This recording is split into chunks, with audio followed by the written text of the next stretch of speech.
Thank you for joining Wars of the Roses. And this is The Present Financial Crisis in the Light of Philosophy, Part 1 by Manly P. Hall. An article taken from The All-Seeing Eye, Volume 5, Number 3, December 1930. The Present Financial Crisis in the Light of Philosophy by Manly P. Hall. Again and again, people in different nations and ages have resurrected the ancient doctrines of astrology and applied them to the problems of their day. Our subject, therefore, is a more or less intriguing one, especially in the light of the present trend of astrological thought. Sufficient information concerning astrology has been preserved to enable us to do that in the present case. When our government was in its inception, we find arising in the midst of the people a group of men who, according to the government of their time, were practically traitors. The instigating agencies of the American Revolution were treasonable to the Crown of Britain, which at that time controlled the American colony. Therefore, the revolution was to these men a very serious matter. In fact, it was a matter of their own heads. So we find men of a very serious purpose, and in the midst of them there appears the ever-familiar Merlin. From Kepler to Wallenstein, from the ancient Greeks to the courts of France and England, nations maintained their court astrologers for centuries, whose great art was to prognosticate, and for one reason or another, these astrologers usually controlled the government, and by their erudition saved many a people from hopeless collapse. In the United States also, we find a man appearing whose name is unknown, probably never will be known.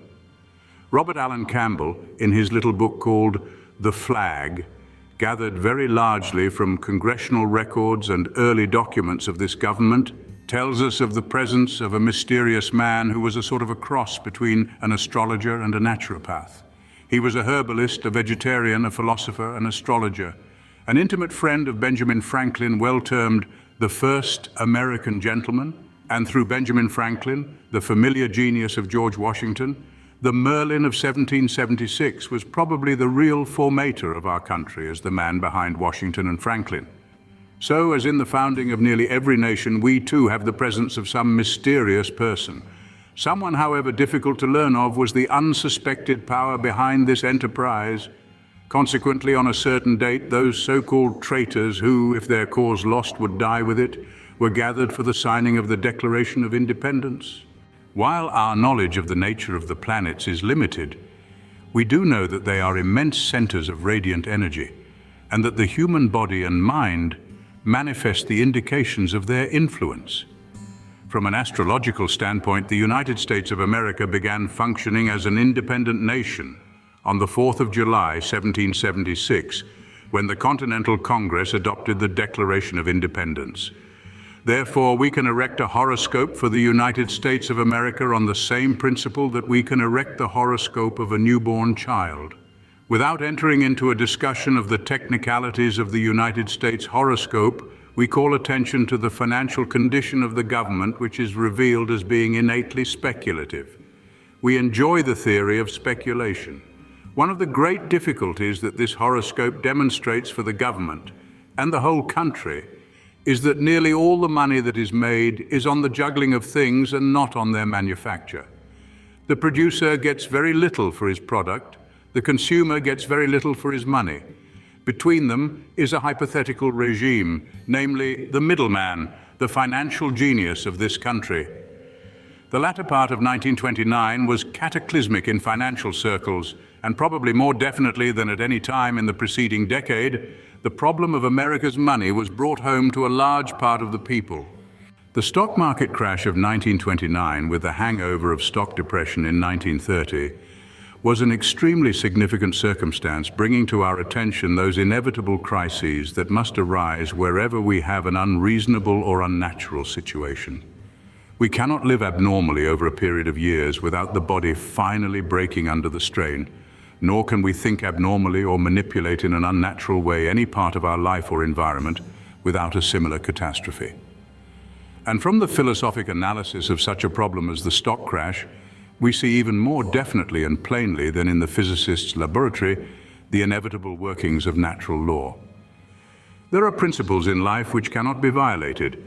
There are standards of ethics that no man devised that are natural to the universal order. To depart from these must inevitably produce ruin. It is curious how nature sustains its various genera with a comparative minimum of confusion. It would only require a very slight oversight on the part of nature hopelessly to confuse the issues of life. Nature maintains a mysterious order in a way entirely beyond the comprehension of the average person. Nor must we believe for an instant that our own handicraft is in any way separate from ourselves. Personally, we cannot escape natural law, nor can our Creator escape it. It might be argued that nature controls blades of grass, but such things as political or financial systems are so absolutely human in their fabrication that they are different from nature.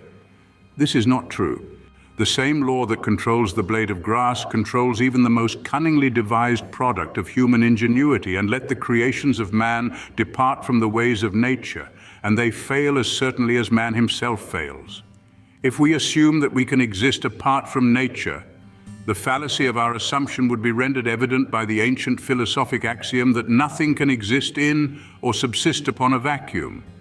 Our very being depends for its survival upon the magnificent equilibrium of cosmic agencies. There is not only man's banking system, but there is a banking system in the infinite. And when the system of man departs from the system of the infinite, it is doomed to inevitable destruction. There is nothing really scientific or philosophical in our present financial system. It is probably one of the most short-sighted creations of our temperament. We have never thought our money problems through. If we did, the whole system would collapse. We have never sensed the circle made by the dollar. Take, for instance, the actual elements productive of the great stock crash. Three powerful factors describe to us more plainly than anything else in the world the cause of this immense catastrophe.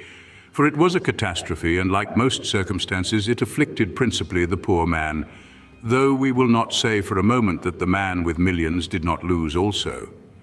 But capital lost largely on paper, and labor lost its bank account. The man who owned his stock and had bought before the present period of inflation did not lose a great deal. He lost the fictitious values. He lost something that did not exist in the first place. But the man with $500 or $1,000, which represented the savings of years, lost his cash. You probably do not realize how dependent a nation is on small change. The whole system of barter and exchange at the present time is founded upon and caters to the proletarian. A large department store is not maintained for the account of the millionaire. In fact, they are the hardest accounts for the store to collect. The company is run by the 50-cent, $2, and $3.98 sales to the proletarian, which counted up and multiplied produce an immense amount of money. To be continued. Thank you for watching, and please don't forget to share, like, subscribe, and comment, and if you can, please consider donating to Wars of the Roses. Links to PayPal and Patreon are in the description. Thank you so very much.